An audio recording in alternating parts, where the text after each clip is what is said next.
Henry, let me ask you a question about Russia-Ukraine, since you mentioned that.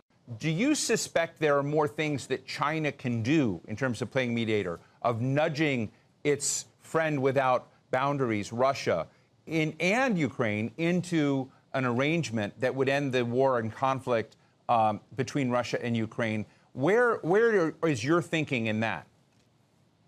Well, absolutely. I mean, China has gradually felt this is really got out of hand, because China said at the very beginning, when the war broke out, the sovereignty, territorial integrity should be respected. But when Olaf Scholz came to Beijing, President Xi said no nuclear weapons should be fought in Ukraine and should be utilized there. And then when President Macron came, President Xi called President Zelensky right after that.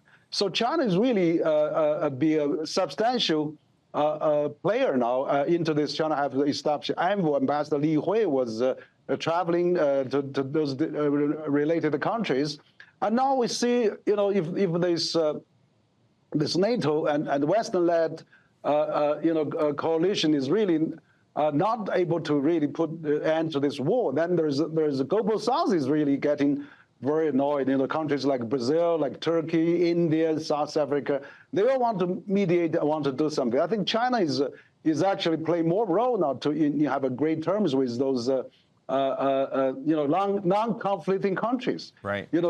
Russia is fighting with NATO, with the EU, but China and all the other global South is not fighting parties. So they could be really in a good position to be a mediator, to be a peacemaker. And I see that happening. China just issued a statement with Brazilian, and Turkish foreign minister is in Beijing and agreed on many of those points.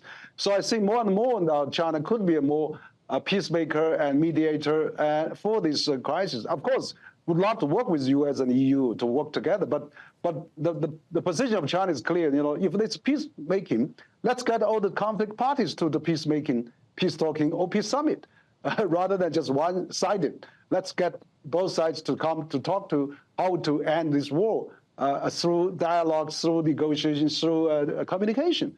I think that is really the Chinese point.